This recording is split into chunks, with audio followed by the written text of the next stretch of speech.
Hello, everyone, and once again, welcome back. I'm back with another set of 25 questions that will help you qualify your examinations. Here, you will get different kinds of questions related to fill in the blanks, sentence improvement, error detection, antonym, synonym, idiom, one word substitution, close test, right? And misspelled also. Everything you will get in one video.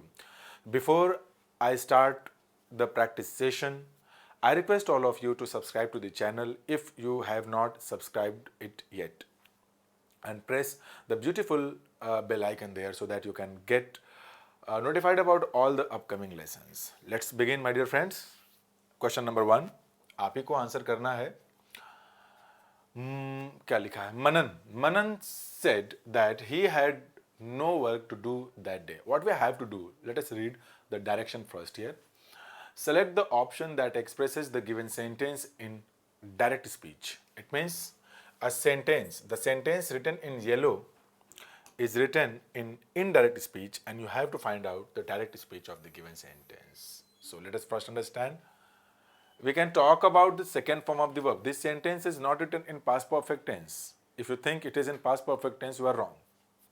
Because if had, have, or has is followed by a noun or a pronoun, noun or a pronoun, in such situations, this have, has, had is a main verb.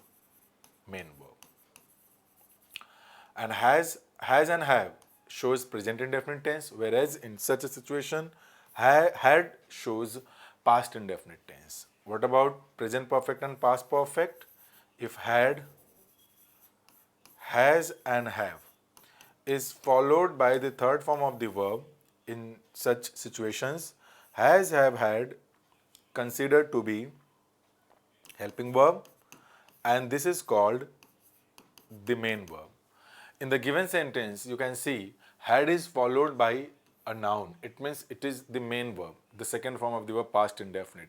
If that is in past indefinite tense, the option should be in present indefinite tense.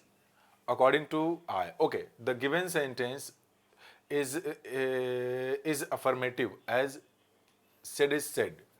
Here it is not an interrogative word. If it is not an interrogative word, it is affirmative. So we cannot talk about an interrogative sentence in direct speech. What about I have? Had cannot be there, because here we are talking about had, it means it would be have. So says is incorrect, yeah, had be incorrect hai. Now we are left with two options, option number 1 and option number 2. Have no work to do. Okay, here it is that day. It means in direct speech it would have been today. Today would be that day. अगर ये direct speech से बाहर आता है तो correct option would be option number 1. What about the second one? Select the most appropriate synonym. इसका similar word ढूंढना है. Synonym means similar word, means the closest word. Lacune. Lacune word है, the word written in yellow. You have to look for the similar word, whether it is misfortune, languor, apathy or hiatus. क्या है इनमें से चारों में से एक? तो to answer this question you must know the meaning of the first word, lacune. Lacune है क्या आपका? Lacune means होता है, क्या बोल दूं, a gap or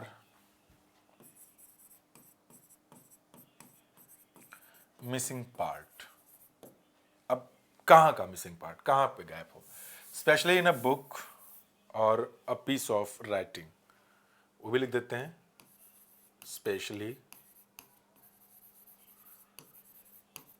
in a book और a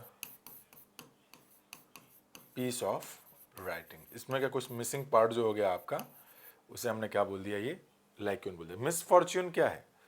it is bad luck, दुर्भाग्य.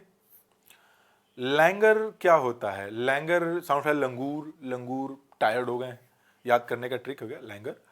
तो लैंगर मतलब आपका हो गया इन एक्टिविटी, मतलब निष्क्रिय होना, inactivity or tiredness especially when pleasurable, मतलब जब ऐसा नहीं होना चाहिए तो तब ऐसा हो, especially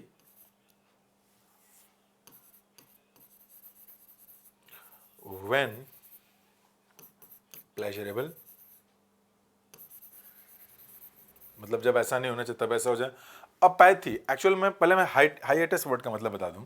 इसका मतलब होता है a pause in an activity, a pause in an activity, a pause in an activity when nothing happens, when, ये नहीं चाहिए, कॉमा नहीं चाहिए यहाँ पे, when nothing happens, when nothing happens, है ना। तो अभी एक वर्ड बच गया वहां पे, अपैथी। इस अपैथी को मैं थोड़ा एक्सप्लेन करना चाहूंगा आप लोगों को, इसे देख ले तब फिर पीछे आता हूं मैं। अपैथी क्या है? एक्चुअल में अ है, ये एक प्रीफिक्स है, इसका मतलब होता है नॉट, ठीक है। एक वर्ड होता है आपका पैथोस, इसका मतलब होता है फीलिंग और डिजीज, डिजीज हो गया, होता है ना pathology, scientific study of disease, pathologist, one who is expert in pathology, pathos, feeling. If we are going to connect these two words, apathy, apathy, it becomes a noun, abstract noun. Means not, pathy means feeling plus feeling. It means having no feeling, udasin, having no feeling. It means having no feeling. Indifferent होना, indifferent to a particular situation. आपको सुख दुख का फर्क ना पड़े, without feeling, यही है। अब आते हैं पीछे, तो ये लिख सकते हैं डायरेक्ट यहाँ पे, अपैथी का मतलब ये नाउन है, having no feeling, without feelings, having no feelings. अब देख लें इनमें से कौन सी मिलती जुलती वर्ड सिनोनिम। मिसफॉर्च्यून हो नहीं सकता क्योंकि गैप की बात हुई है, मिसिंग स्पेशली जो न हो वहाँ पे। तो एक्टिविटी की बात है, अपॉज रुक गया, गैप हो गया थोड़ा सा, तो hiatus is the correct word. Similar word की बात हो रही है, लाइक उनकी, सही ऑप्शन बनेगा आपका ऑप्शन नंबर 4। ये सारे वर्ड्स आपको धीरे धीरे याद करने पड़ेंगे। If you practice you will know, the more you practice the more you learn, that's the simple concept of learning. आगे आगे बढ़ते हैं इसमें।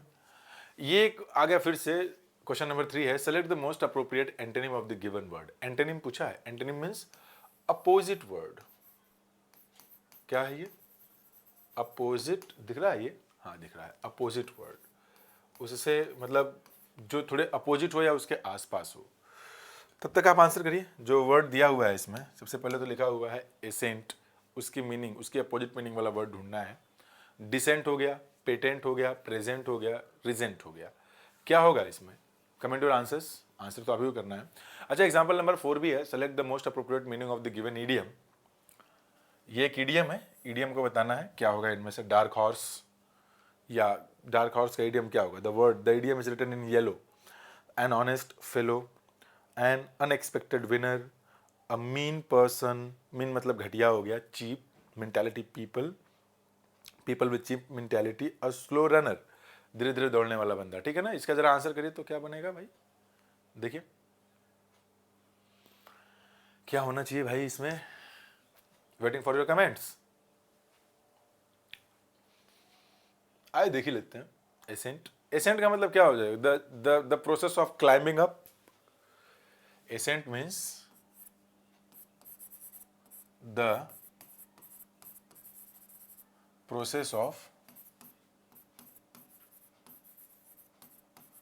क्लाइंबिंग अप, ऊपर जाने का जो प्रक्रिया है वो। डिसेंट मतलब क्या होता है? Going down, going to a lower position, कह सकते हैं इसे हम,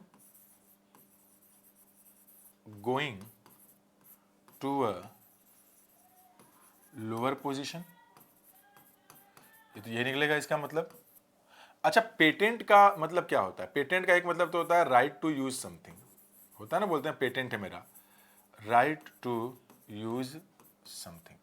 अच्छा, एडजेक्टिव का फॉर्म में इसकी एक और मीनिंग होती है पेटेंट, जो ऑब्वियस हो, जो क्लियर हो, स्पष्ट हो, उसे भी हम लोग पेटेंट ही कहते हैं। What about present? प्रेजेंट मतलब उपस्थित, यानी जो एग्जिस्टिंग हो, एग्जिस्टिंग, और रिसेंट का मतलब क्या होता है, ये एक वर्ब है, इसका मतलब होता है to feel angry, to feel angry, है ना, नाराजगी शो करना किसी चीज के लिए, टू फील एंग्री। अब देख लें इसका अपोजिट वर्ड क्या होगा, जाहिर सी बात है एसेंट मतलब ऊपर जाने का प्रोसेस है, डिसेंट मीन्स कमिंग डाउन, तो सही ऑप्शन क्या बन जाएगा, option number 1 decent. What about example number 4 dark horse. ये जैसे कि रेस वगैरह जब हुआ करता था या अभी भी जब होता है रेस, तो उसमें एक ऐसा जैसे कि घोड़ों, कौन सा घोड़ा रेस जीतेगा ये भाई अनुमान लगा पाना तो मुश्किल ही है। अगर घोड़े को आप पहले से जान रहे हैं तो ठीक है, अच्छी बात है कि जीत जाएगा, लेकिन ऐसा होता थोड़े। तो एक ऐसा घोड़ा जिसके बारे में आपने उम्मीद नहीं किया था रेस में कि वो रेस जीतेगा, जॉकी वो रेस जीतेगा, तो लेकिन वही जीत गया। तो ऐसे घोड़े को the horse with unexpected ability, जिससे एक्सपेक्टेड ही ना हो कि वो ये काम कर पाएगा, उसे बोला गया it is a dark horse. If it is a dark horse it means the particular horse has got unexpected ability to win the particular race or the particular situation. So this particular idiom is used to refer to a person with unexpected ability. It means the person might be considered to be low, कि वो नहीं कर सकता, वो down है, वो कमजोर है, he is dull, but he shows his ability when the right time comes. तो a person with unexpected extraordinary ability is called a dark horse. तो क्या बनेगा, an unexpected winner। कई बार क्लास में आप देखते होंगे बच्चे बड़े शांत बैठे होते हैं जिनको देख के लगता है कि गधूमड़ है, ये पास भी नहीं हो पाएगा, but he tops, he gets the first rank in the class, first rank in even in the state. तो the boy, the student is a dark horse, ऐसे लोगों का बोलेंगे he is a dark horse, मतलब अरे भैया छुपा रुस्तम है, उसके अंदर बहुत क्वालिटी, जो छुपा खाली बना रहता है, बहुत मेहनती है, बहुत पढ़ता है। आइए आगे देखते हैं। What about example number 5? Select the correct passive voice of the given sentence. Means the statement written in yellow is written in active voice, right? It is in active voice. You have to look for the passive structure of the given sentence. So please begin. Answer comment करें आप लोग, क्या होगा। Ritu is invited for a party by Preeti, Preeti. What about the second one, Ritu was invited for a party by Preeti, Preeti has been invited for a party by Ritu. अगला क्या है, Preeti was invited for a party by Ritu. देखिए समझिएगा, इस सेंटेंस में जो प्रीति ये subject है, ये पास्ट इंडेफिनिट सेकेंड फॉर्म है, तो इज तो नहीं आएगा, ये भी नहीं आएगा। दूसरा, ऋतु है ऑब्जेक्ट, तो सब्जेक्ट क्या बनेगी, ऋतु सब्जेक्ट, तो प्रीति सब्जेक्ट हो नहीं सकती, अच्छा ये भी नहीं होगा, फिर तो बच क्या गया ये ऑप्शन नंबर 2। ऑप्शन नंबर 2, तो Ritu was invited for a party by Preeti, ठीक है। इसमें आ जाइए, the old lady needed love and care beyond money, means this underlined part and the statement and the word written in yellow has to be changed if required. If you think the use of this particular word, this is a preposition in the given sentence, as it is followed by a noun and that becomes the object of the given preposition. If this is the preposition, you have to choose. If the given preposition is correct, your answer would be no substitution required. If it is incorrect, your answer would either be 1, 2 or 3, sorry 4, 1, 3 और 4। तो बताइए क्या होगा इसमें, besides या no substitution required, beside और beneath, beneath क्या होगा, व्हाट विल यू डू। आप इसमें क्या यूज करने वाले हैं, जल्दी से कमेंट करें और बताएं मुझे, जल्दी से कमेंट करें और बताएं इसमें कि आप क्या यूज करने वाले हैं।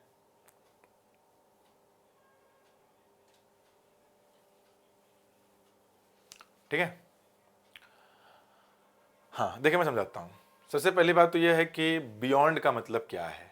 बियॉन्ड, इसका मतलब होता है फार्दर देन, बोलते हैं ना बियॉन्ड द प्रॉपर लिमिट, जितना होना चाहिए उससे कहीं आगे, फार्दर देन। ये डिस्टेंस को रेफर करता है वर्ड, ये डिस्टेंस, दूरी को रेफर करने के लिए इसे हम यूज करते हैं। What about this one, besides, ये इन एडिशन टू का सेंस देता है, इन एडिशन टू मतलब के अतिरिक्त, एडिशनल, एडिशनल हो गया हिंदी में के अतिरिक्त, इट इज अ प्रेपोजिशन के अतिरिक्त, आधा त भी रहेगा इसमें। What about beside, beside is also a preposition, it means next to मतलब के बगल में, बीनीथ का मतलब होता है नीचे, है ना, अंडर। कोई सरफेस है, उस सरफेस के नीचे कोई चीज़ है, उससे हम कहते हैं बीनीथ। ओल्ड फैशन वर्ड है, अब इसका यूज नहीं होता बीनीथ, अंडरनीथ। अब जरा मुझे आप ये बताएं कि ये क्या होना चाहिए यहाँ पे। जो ओल्ड लेडी है, जो बूढ़ी महिला है, उसको needed love and care beyond money. ये होना चाहिए ना कि पैसा तो किसी को भी चाहिए, लेकिन पैसे के अतिरिक्त उसको प्यार भी चाहिए और केयर भी चाहिए, उसकी चिंता करने वाला। वैसे क्या होता है कि आजकल बच्चे बाहर निकल जाते हैं, माँ बाप की केयर नहीं करते, मतलब पैसे दे देते हैं, काम ठीक है, अपने काम में बिजी। बहुत सारे रीजन हो सकते हैं। एक तो हो सकता है कि सिर्फ पैसे दे रहे हैं और जानबूझ के नहीं आ रहे हैं। दूसरा ये हो सकता है कि भाई पैसे कमाने हैं तो उसकी मजबूरी है बच्चे की कि वो बाहर काम कर रहा है, क्योंकि बाहर काम नहीं करेगा तो पैसा नहीं देगा, घर कैसे चलेगा। तो कई जो भी रीज़न हो, लेकिन अब भाई रीज़न चाहे मजबूरी में आप सिर्फ पैसे भेज पा रहे हैं, नहीं आ पा रहे हैं, चाहे जानबूझ के नहीं कर रहे हैं, तो कोई भी महिला है तो उसको ज़रूरत तो है भाई। सिर्फ पैसे से सब कुछ कैसे हो सकता है, प्यार भी चाहिए, केयर भी चाहिए। तो सही वर्ड होना चाहिए इसके अतिरिक्त, बिसाइड्स। क्या ये समझ में आया? कमेंट करके जल्दी से बताइए, कमेंट करिए, बताइए क्या ये समझ में आया।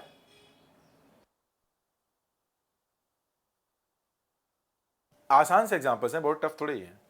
आप थोड़ी प्रैक्टिस करें, सीख जाएं। 25 क्वेश्चंस का सेट है। देखिए यहाँ पूछा है 7th में, select the most appropriate antonym of the given word. Antonym समझते हैं आप, अपोजिट वर्ड। ऐसे क्वेश्चंस हम लोगों ने भी किए हैं। Antonym, the word written in yellow, clench, that is the main word, and the main word is followed by 4 options. You have to choose one of them, not the word with similar meaning, the word with opposite meaning of the word clench. तो इसके लिए आपको ये जानना पड़ेगा कि clench का मतलब क्या है ना। to hold something tightly, इसका मतलब क्या है? सर वर्ब हैं सारे के सारे। to hold something, जोर से पकड़ना किसी चीज को, है ना। टाइटन क्या है? ये टाइट एजेक्टिव है। एजेक्टिव जैसे होता है, उस एजेक्टिव में ई एन लगा देने से वो आपका वर्ब बन जाता है। जैसे कि ये टाइट है ना, टाइट एक एजेक्टिव है, ये एक एजेक्टिव है, टाइट करना, है ना, to become tighter, tight, tighten. Short है ना, ये भी एक एजेक्टिव है। सॉफ्ट है, सॉफ्ट, ये भी एक एजेक्टिव है। स्ट्रेट होता है, स्ट्रेट, सीधा। एक मिनट, स्ट्रेट हो गया, आई बात समझ में। तो इन एडजेक्टिव में ई एन लगा देने से ये वर्ब बन जाते हैं। शॉर्ट एन, ये वर्ब हो गया। सॉफ्ट एन, ये वर्ब। जैसे सैड है ना, सैड, सैड एन कर देंगे तो ये वर्ब बन जाएगा। स्ट्रेट है, ई एन लगा देंगे तो वर्ब बन जाएगा। आ रही बात समझ में मेरी आपको? अच्छा, मैंने बोल दिया कि कोई चीज़ टाइट है, अंतर समझ लीजिए। अगर कोई चीज़ टाइट है और टाइटन जो बना है, अच्छा टाइटेंड कर देंगे तो फिर ये एडजेक्टिव बन जाएगा, वर्ब भी होता है टाइटेंड। एक तो एडजेक्टिव है टाइट, मैंने बोला कि इट इज टाइट। टाइट का मतलब कि वो मतलब not lose, it is not fit, जितना ज़्यादा होना चाहिए इससे फिट उससे टाइट है, मतलब उसकी स्टेट ही वही है। टाइटन का मतलब है कि उसको टाइट किया गया है, वो पहले से नहीं था। टाइटेंड, स्ट्रेट मतलब सीधा, जैसे कि मेरे हेयर हैं तो ये ऑलरेडी सीधे हैं, ये स्ट्रेट हेयर है मेरे, है ना।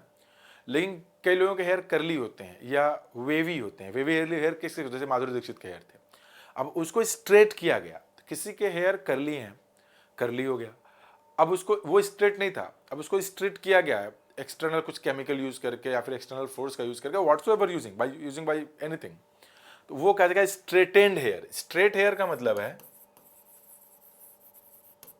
स्ट्रेट हेयर को पहले से ही स्ट्रेट है, जैसे मेरे हेयर हैं, लेकिन किसी से कर्ली हेयर है और तो उसको अगर स्ट्रेट किया गया है तो आप उसे स्ट्रेट हेयर नहीं बोलेंगे।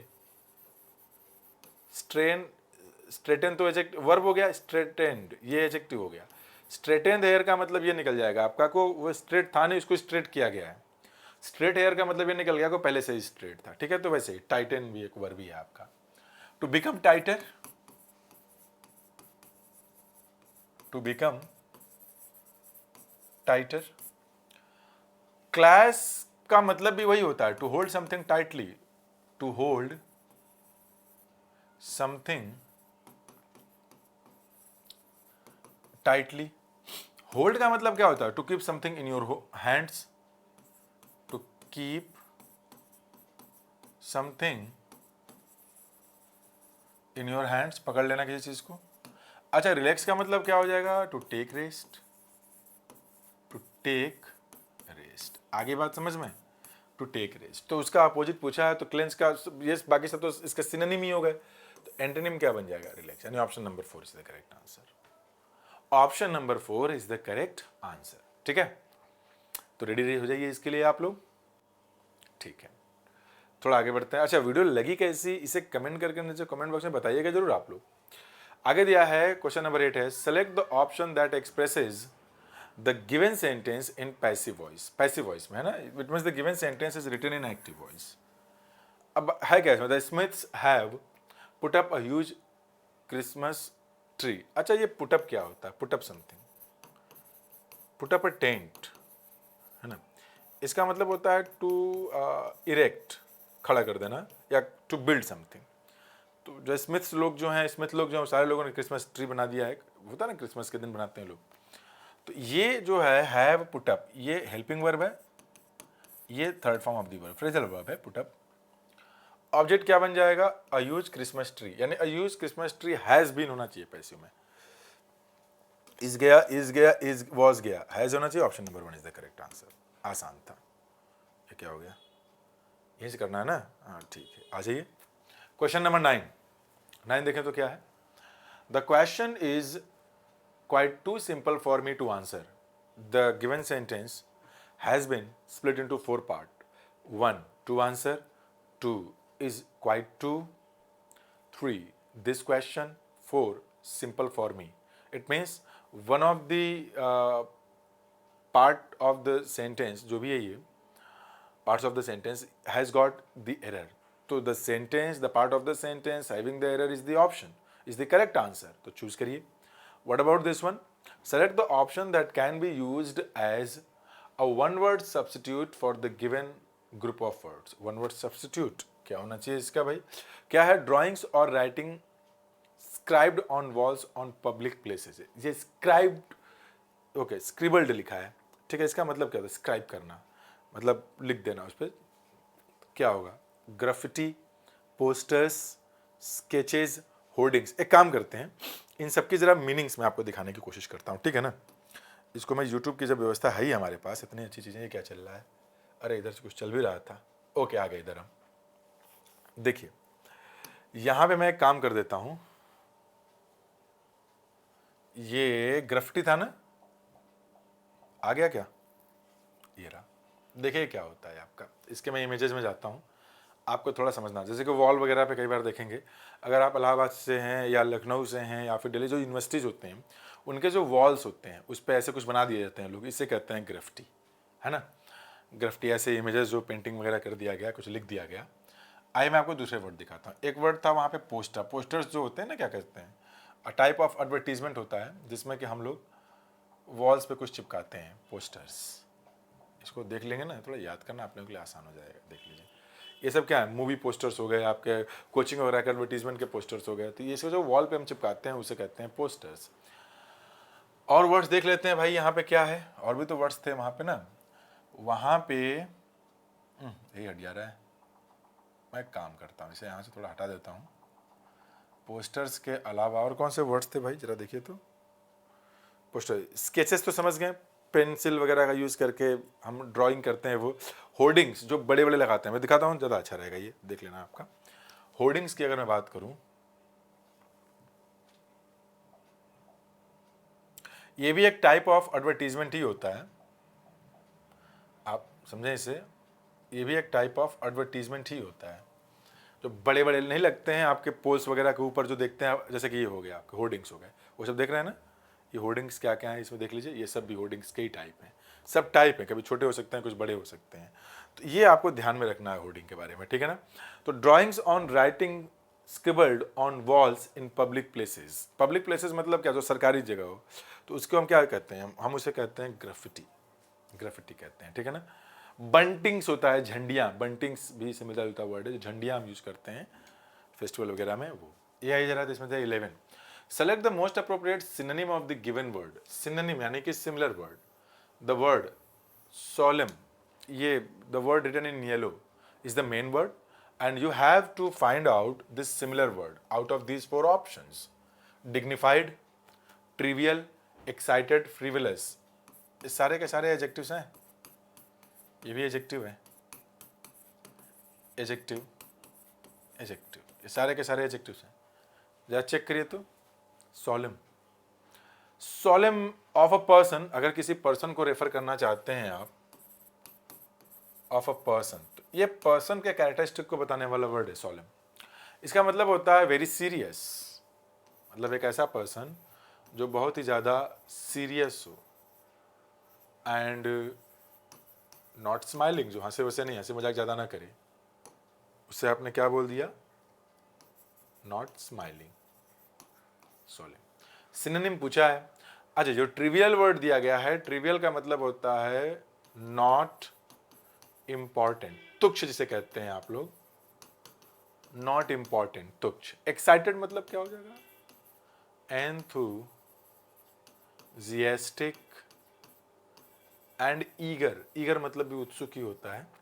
फ्रिवलस मतलब सिली, सिली मतलब बेतुका, सिली हो गया। वो बचा डिग्निफाइड, डिग्निफाइड भी रिलेटेड टू अ पर्सन होता है, मतलब बिहेविंग इन अ काम, बिहेविंग इन अ काम वे, मतलब इस तरीके से सोच समझ के बिहेव करना कि लोग आपकी रिस्पेक्ट करें, so that people respect you. तो देख लीजिए इनमें क्या होगा, सिनोनिम, सिनोनिम जहां तक लग रहा है काम वे में ही है, नॉट मतलब सीरियस रहने वाला व्यक्ति, फालतू हंसी मजाक ना करने वाला, स्माइल ना करने वाला, सही इसका जो वर्ड बनेगा सिनोनिम, वो बनेगा डिग्निफाइड। ये वर्ड्स आप लिख लीजिएगा, इन्हें याद कर लीजिएगा, काफ़ी हेल्प मिलेगी अगर आप इन्हें याद कर लेंगे तो। याद तो करना ही पड़ेगा ना आप लोगों को, मैंने कभी न कभी याद किया तभी आपको पढ़ा रहा हूँ, आज नहीं याद करता ना पढ़ाता। आइए एग्जाम्पल नंबर 12 देख लेते हैं। There is a very little time for them to prepare for the show. The given sentence is or has been split into four parts, 1, 2, 3, 4. If the given sentence is error free, your option would be option number 3. If any of the parts of the given sentence has got the error, the part having error is the correct option. So 1, 2 or 4, which option you are going to choose? If no error, option number 3.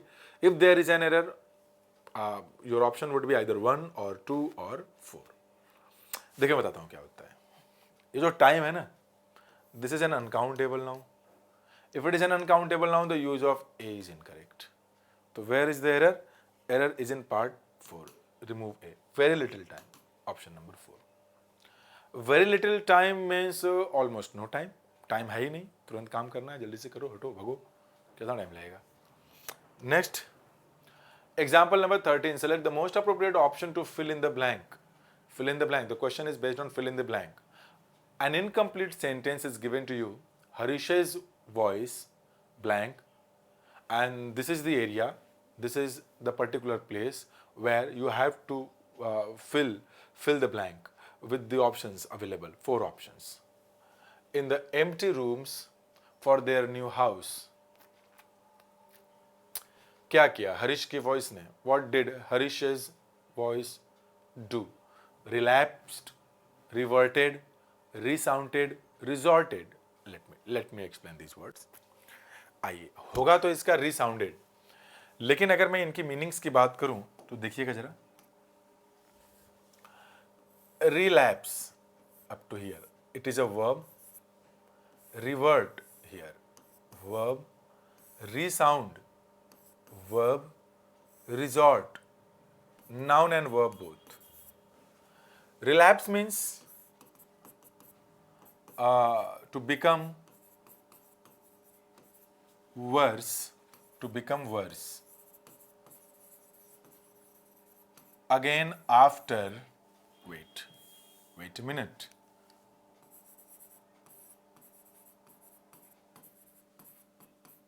Again after improvement. मतलब कोई चीज़ खराब थी, खराब होने के बाद वो सही हुई, सही होने के बाद आपको लगा now it is improved, now there is no problem, दोबारा खराब हो गई, उसे कहते हैं relapse.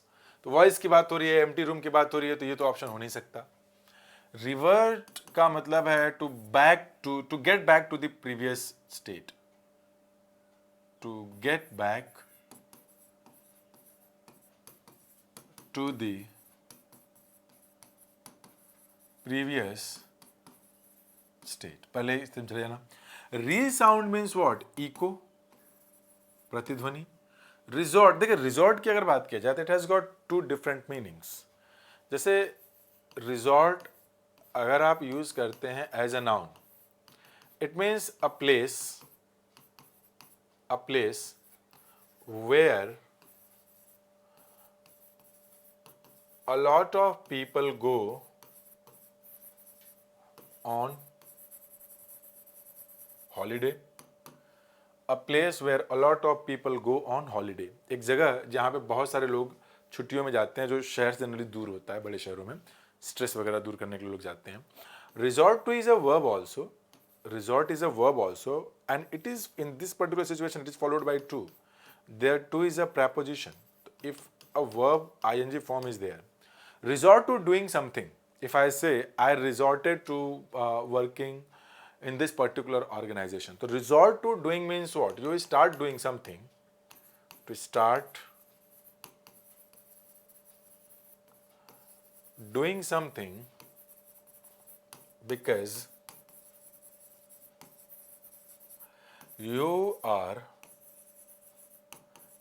left with no other option. इसका मतलब ये है, रिजॉर्ट के साथ preposition to लगा देने से ये resort to, that becomes a phrasal verb. Resort to doing something का मतलब ये है कि you start doing something, और आपने वही इसलिए करना शुरू कर दिया because you don't have any other option. कोई दूसरा ऑप्शन है नहीं तो मजबूरी में आपने करना शुरू कर दिया. कई बार इंसान करता है, इसमें बिल्कुल कोई घबराने वाली बात थोड़ी ही है. तो अब इसमें क्या है, एम्प्टी रूम है, उसका नया घर है, तो उसकी वॉइस क्या करेगी, इको करेगी ना.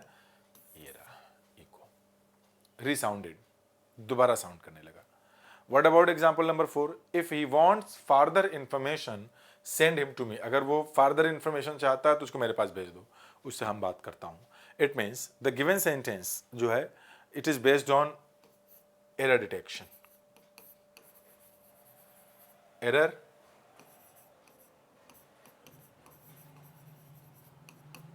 detection. क्या error है, इसको पढ़िए और बताइए.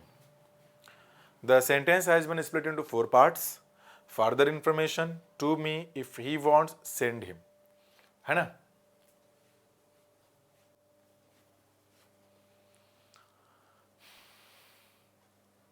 क्या होगा, if he wants further information. Further and further, there is a difference between the two. Let me tell you. The error is here, option number 1. In place of further, that should be further. Why should it be further? Let me tell you. Farther and further both can be used as adjective. Farther means it is used to far distant. It is used to refer to distance, अधिक दूर. Further means additional, in addition to. कुछ कोई चीज़ है हमारे पास उसके अलावा. तो if he wants further information, it means if he wants additional information, send him to me, ask him to come to me, I'll give him further information, not farther. Information cannot be farther.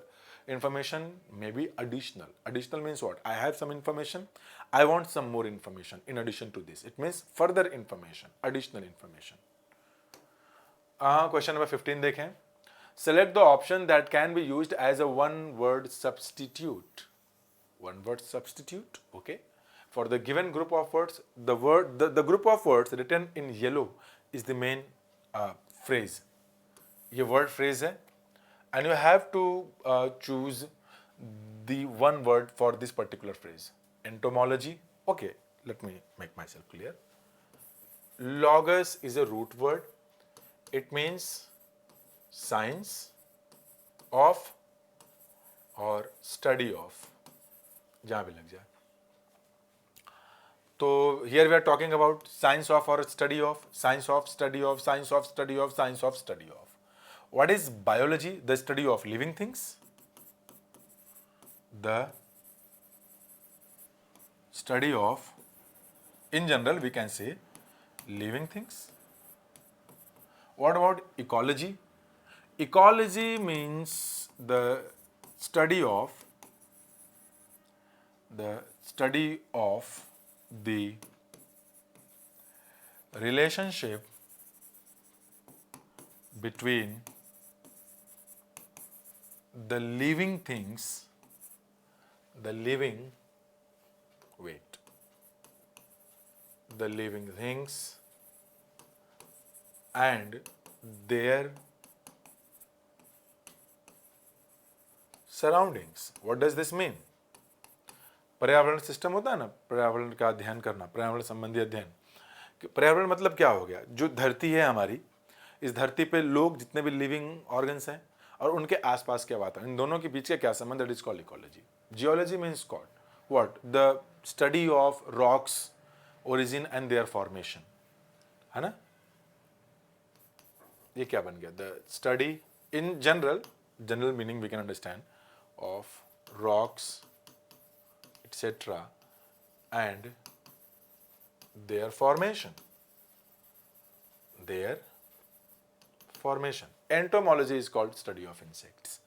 ये बन गया। ये root system के words हैं, ये सारे के सारे रूट सिस्टम के वर्ड्स हैं जो आपको पता होने चाहिए। आइए अब आगे देखते हैं 16 में। Select the most appropriate meaning of the given idiom. Idiom है the word phrase written in yellow is the main idiom. Stones throw, stone means पत्थर, थ्रो मतलब फेंकना, फेंक दिया।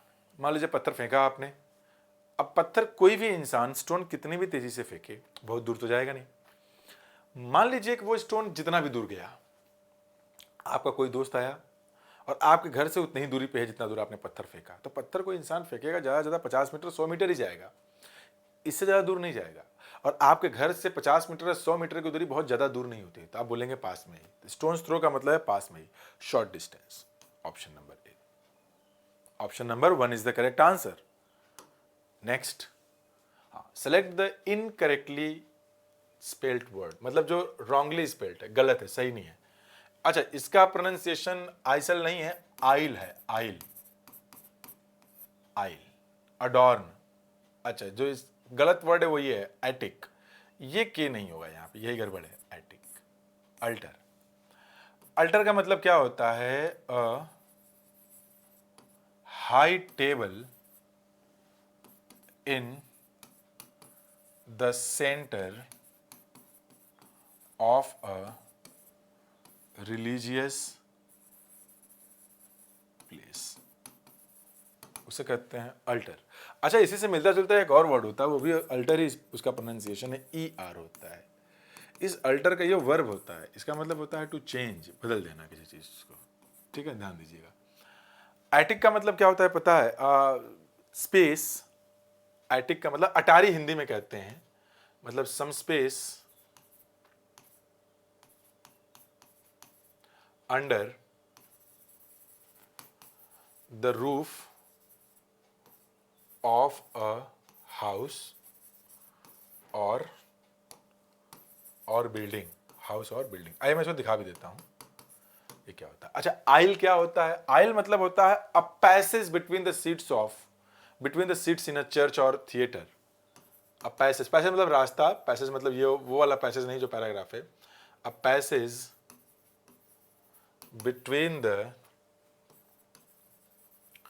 Seats of a church, seats of नहीं, in a church और theater, है ना आपका, ये थिएटर बन गया। adorn मतलब क्या हो जाएगा? to add to something, ठीक है, to add to something, to add to something, adorn, to add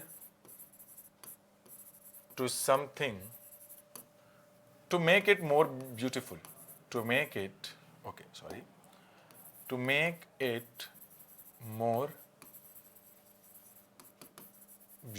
make it more beautiful। आइए मैं आपको दिखाता हूं सारे, अगर आप इसको देख लेंगे ना तो आपको थोड़ा इसे याद करना बड़ा आसान हो जाएगा, ठीक है।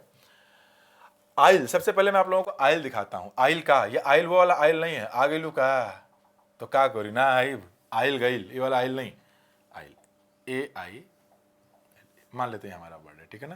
देखिए आइल क्या है, आइल समझ रहे हैं आप? Passage between the seats in a church और थिएटर। जैसे कि ट्रेन है, मान लेते हैं ट्रेन, ये सीट्स हैं, ये जो बीच वाला जो गैप है ना, ये गैप, इसी को जो रास्ता बना इसी को आइल कहते हैं। ये आइल है, यहाँ देख लीजिए आइल है, जो बीच में जगह है ना, ये चर्च बना हुआ ना, चर्च, इसके अंदर और देखना चाहें देख लें आप लोग, तो कहीं कहीं पैसेज, देखिए ये चर्च है ना, चर्च, ये चेयर्स लगे हैं पूरे चेयर्स, जो रास्ता ना इसे कहते हैं आइल। एटिक दिखाता हूँ, एटिक का मतलब होता है अटारी, अभी अटारी क्या होता है ये भी देख लीजिए भाई आप लोग। अटारी मतलब घर के नीचे का जो थोड़ा स्पेस होता है, गांव वगैरह में आप देखे होंगे, अगर होंगे तो ये रहा एटिक। ये देख रहे हैं एटिक, ये वाला घर बना हुआ है, इसके नीचे घर रहा होगा, इसके ऊपर भी एक पटनी टाइप में बना देते हैं, उसे कहते हैं एटिक। कुछ दिख रहा है एटिक, ये देखिए एटिक, ये सब एटिक है। समझ गए आप लोग? गांव वगैरह में अगर आप रहे होंगे तो आपको ये दिखा होगा। आइल हो गया, एटिक हो गया, और भी कोई वर्ड था क्या? और अल्टर, ठीक है, हो गया आपका, ठीक हो गया। अडॉन, तारीफ करना। अच्छा, ये क्वेश्चन नंबर 18 को देखिए, बताइए तो क्या होगा। I imagine you have learned a valuable lesson from this experience. From this experience क्या बनेगा भाई, इसमें जरा बताइए तो जल्दी से आप लोग। ये जो सेंटेंस है, सेंटेंस इंप्रूवमेंट का है। सेंटेंस इंप्रूवमेंट में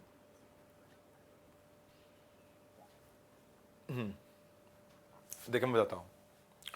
जैसे I imagine, I believe, I think, I consider, people से, ये सब आपके ओपिनियन एक्सप्रेसिंग वर्ड्स होते हैं। इनका सेंटेंस में मतलब नहीं होता। यानी सेंटेंस की जो मेन मीनिंग देने वाला वर्ड है, सेंटेंस है, वो ये है। अब ये जो सेंटेंस है, इसका सब्जेक्ट है यू, इसका वर्ब हो गया, ये प्रेजेंट परफेक्ट है। And the given sentence is written, इसके पहले वीडियो में क्वेश्चन टैग हमने देखा था, ये क्वेश्चन टैग पे बेस्ड सेंटेंस है। Present perfect affirmative sentence, it means question tag negative होगा, हेल्पिंग वर्ब है तो नेगेटिव होना चाहिए। तो नेगेटिव तो है, लेकिन हैव हेल्पिंग वर्ब है, तो यहाँ पे हैव होना चाहिए, डिड गलत हो गया, ये भी डिड गलत हो गया, वो गलत तो ये गलत। अब क्या लगा, ये प्रेजेंट परफेक्ट है, but the statement is written in affirmative structure, it means the question tag would be in negative one. So the correct option is option number 2. Option number 2 would be the correct answer. आसान examples हैं, आप करेंगे सीख जाएंगे।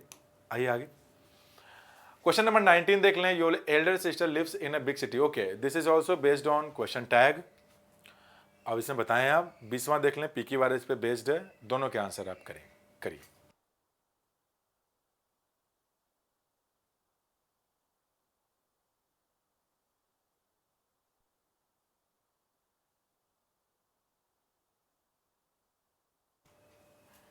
आइए बताइए क्या होगा पहले में। सिंपल सी बात है, आप ही को आंसर करना है। आपने आंसर कर दिया तो समझिए माहौल बन गया, नहीं किया तो फिर माहौल मैं बना दूंगा। बस कुल मिलाकर माहौल बनाना है, तो माहौल बनाने का काम तो वो कर देता हूं मैं। देखिए है क्या, वो क्वेश्चन टैग लिखा है, योर एल्डर सिस्टर है तो शी प्रोनाउन, तो ठीक है, कोई दिक्कत नहीं है उसमें। लिव्स इन, ये प्रेजेंट इंडेफिनिट का अफर्मेटिव सेंटेंस है। ये प्रेजेंट इंडेफिनिट का अफर्मेटिव सेंटेंस है, तो जाहिर सी बात है कि यहाँ प्रेजेंट इंडेफिनिट का नेगेटिव आएगा, तो अफर्मेटिव गलत, वही गलत है, तो क्या बनेगा, डज शी नहीं होगा, ये होना चाहिए था डजंट शी, ये बनेगा आपका ऐसे। What about 20, Peaky Waris. 4 sentences हैं, इनको पढ़िए, आप पढ़ करके इनका आंसर करने की कोशिश करिए जल्दी से।